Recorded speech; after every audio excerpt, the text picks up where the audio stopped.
Hola, soy Mario Mancera.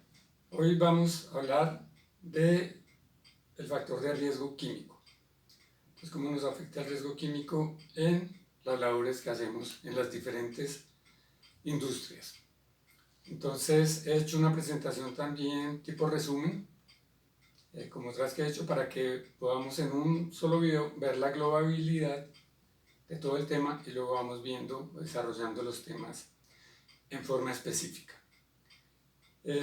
Contaminante químico se considera toda sustancia orgánica, inorgánica, sintética, natural, que en su fabricación, manejo, transporte, almacenamiento, uso y desecho puede ocasionarnos afecciones para la salud.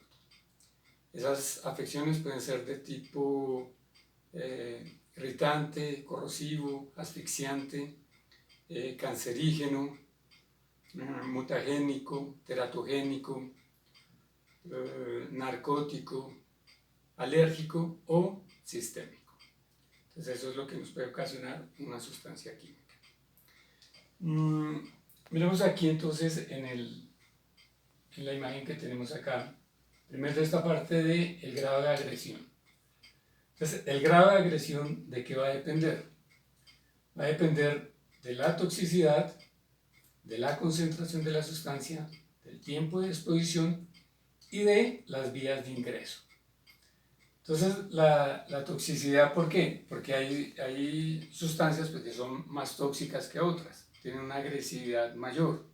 Entonces, hay una clasificación, tenemos los reportes de la ACGIH en los TLBs, hay TLBs también de otro tipo, pero en Colombia utilizamos los de la ACGIH. La concentración, porque pues es distinto si yo tengo 10 partes por millón de una sustancia, así tengo 50 o 80.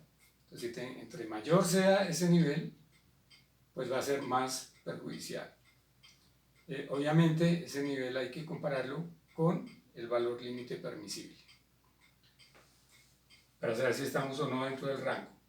El tiempo de exposición, igualmente. Entonces, es más agresivo si yo estoy expuesto todo el día, o si estoy expuesto medio día, o si estoy expuesto una hora. Entonces, eso también lo vamos a ver. Y las vías de ingreso, pues tenemos la respiratoria, dérmica, oral y parenteral. Entonces, la vía respiratoria, en materia de higiene, para el riesgo químico, es la que más, digamos, la que más se evalúa, porque es un ingreso que, como ya vimos en otro video, va a llegar o puede llegar hasta los alvéolos y entrar ya al torrente sanguíneo y va a ser pues mucho más perjudicial. El ingreso dérmico, entonces pues es por la piel. Entonces, nosotros tenemos unas capas protectoras, una capa de grasa que con la sustancia química se puede disolver y entonces la sustancia, esa capa protectora se pierde y la sustancia va a ingresar al cuerpo. La oral, entonces es ya cuando consumimos algo, pues va a entrar vía sistema digestivo. Por eso es que es importante en cualquier sitio donde se manejan sustancias químicas y en general donde se elabora, pues no consumir alimentos, no tomar bebidas, porque es una fuente de ingreso. Y la parenteral es la vía que está relacionada también con la parte dérmica, pero es cuando tenemos una lesión. Me raspé la mano, entonces ya estoy sin las capas protectoras. Cuando hay una inyección, por ejemplo, eso es vía parenteral. Ahora veamos la forma en que encontramos las sustancias químicas. Las encontramos como líquido, como sólido, como aerosol, como gases y vapores. Entonces, el líquido es la sustancia, o es una sustancia que no tiene una forma definida y va a tomar la forma del recipiente que la contenga. El sólido sí tiene pues, una forma definida. Entonces, entre los líquidos, pues, ¿qué podemos encontrar? Podemos encontrar gasolina, sileno, benceno, tolueno, es decir, cualquier cualquier sustancia líquida. En los sólidos podemos tener metales, como son el sodio, el litio.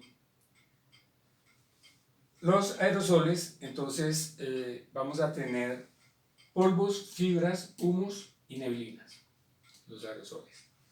Ahora, ahí que debemos tener en cuenta, eso también para los medios de muestreo, para el sistema que se vaya a utilizar para análisis, es importante.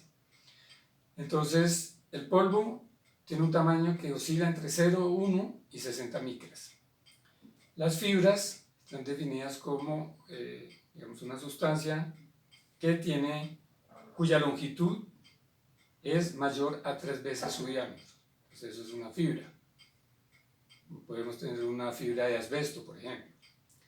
El humo tiene un tamaño menor a 0,1 micras. Entonces podemos tener humos de soldadura. En esos casos, cuando se miden humos de soldadura, hay que ver qué se está fundiendo, ¿sí? Para saber qué humos se pueden estar generando en un momento dado. Y las neblinas, que tienen un tamaño que empieza en 0,01 micras. Bien. Y ya los gases son las sustancias que en estado normal, que en condiciones normales, es decir, a una atmósfera de presión y 25 grados centígrados, se encuentran en ese estado, como gases. Los vapores son sustancias que ya, digamos, en esas condiciones normales, es decir, es un líquido, pero que genera vapores, es decir, que tiene una fase gaseosa. Por ejemplo, la gasolina es un líquido, pero genera una fase gaseosa que se llama vapor, no se llama gas, se llama vapor. Sí, gases, por ejemplo, gas propano, gas metano, etano, que están en ese estado en condiciones normales. Bueno, ahora miremos ya la parte de análisis en este lado. Acá estoy hablando de muestreo, análisis y estrategia de muestreo. Esto tiene sentido en columnas, es decir, por los colores, no por las filas, ¿sí? Es decir, no es que tubo colorimétrico es cromatografía, ¿no? O sea, lo vamos a ver independiente, por columna, ¿sí? Para evitar confusiones. Entonces, hay métodos de análisis. Esos métodos de análisis que hay nos van a indicar dicho método para qué sustancia sirve, ¿sí? Y nos va a indicar también el medio que debemos utilizar para muestrear esa sustancia. Entonces, dentro de esos muestreos, o esos medios, pues tenemos tubos colorimétricos, tubos de carbón activado, sensores de lectura directa, filtros de éster de celulosa, filtros de PVC.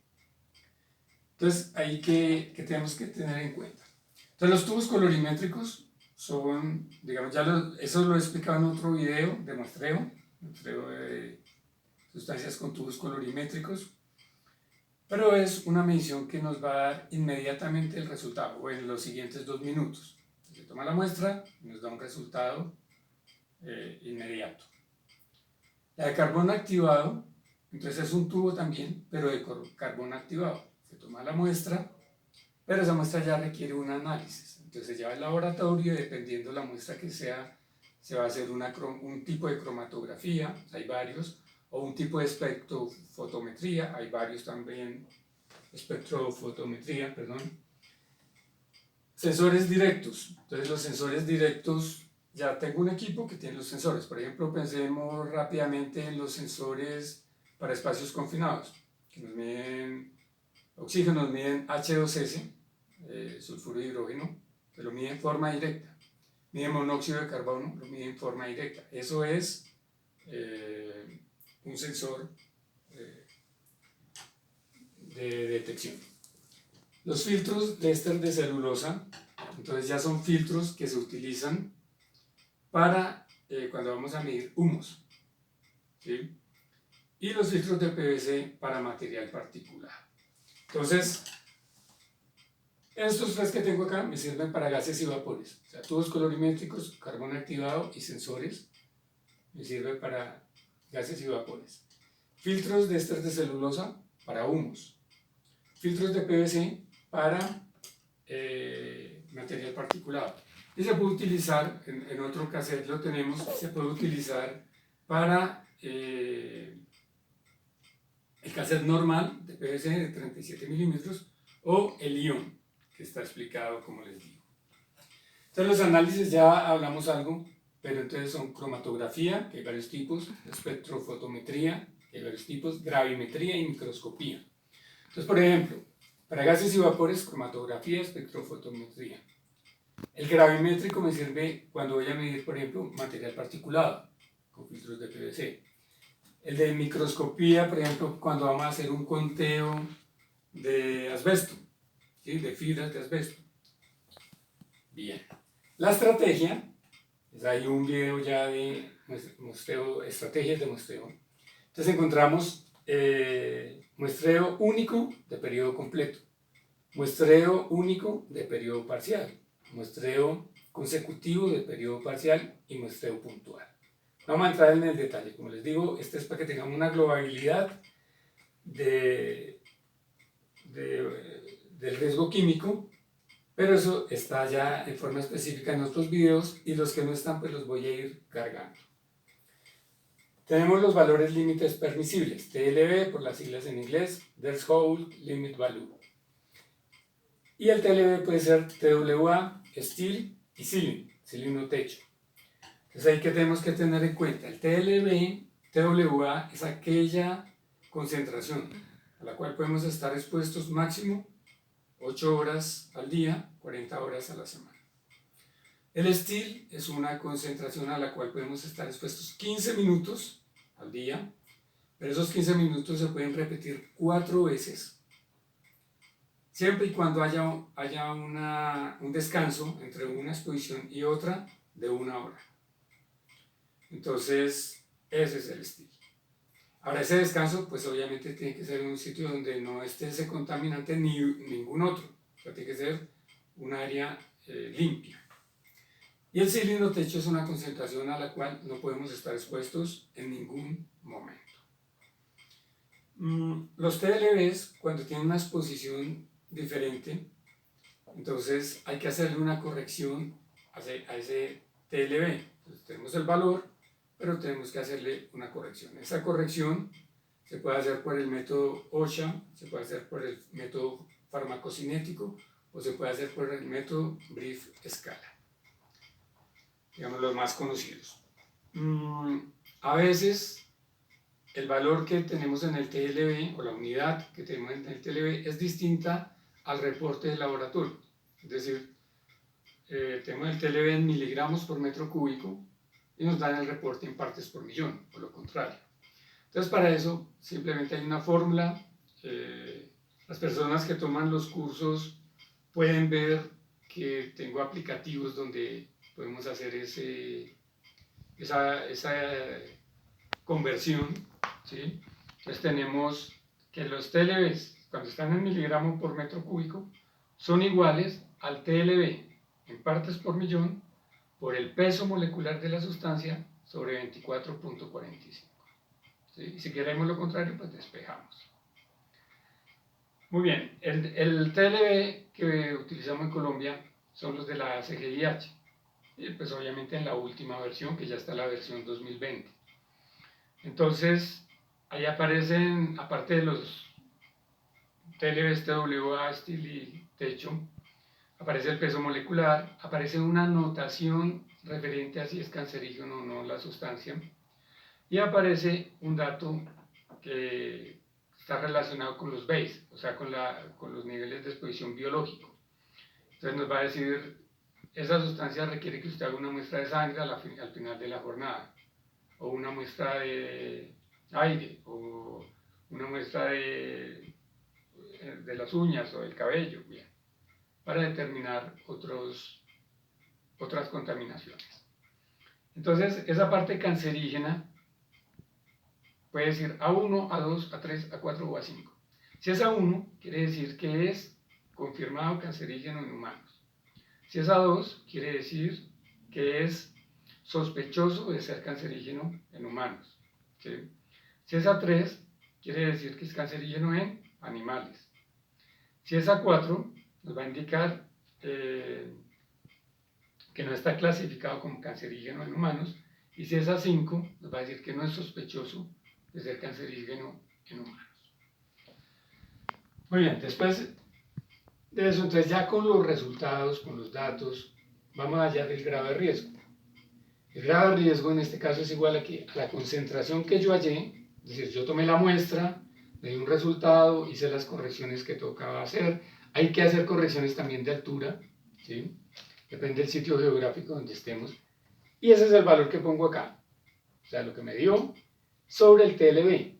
Entonces, si es una medición tipo TWA, tipo STIL, Sealing pues no, porque Sealing quiere decir, para Sealing hay que tener ya, es decir, cuando hay esa peligrosidad tan alta, que yo tengo el valor techo, tengo que tener sensores que me generen una alarma ¿antes de qué? De llegar pues a una concentración peligrosa, para que haya el tiempo suficiente para evacuar.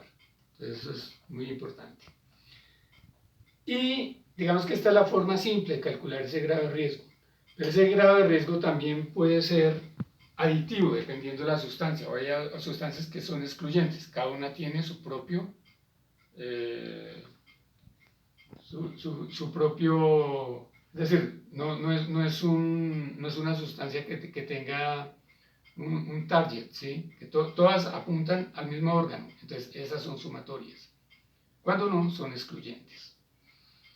Y la interpretación del grado de riesgo, como les he dicho en otros videos, es que si estoy de 0 a 0,5, estoy en un valor que no es necesario tomar medidas adicionales a las que hay. Si estoy en un valor entre 0,5 y 1, estoy dentro del valor límite permisible, pero ya debo tomar medidas preventivas. Y si es mayor que 1, quiere decir que estoy sobreexpuesto y tengo que tomar medidas preventivas inmediatas.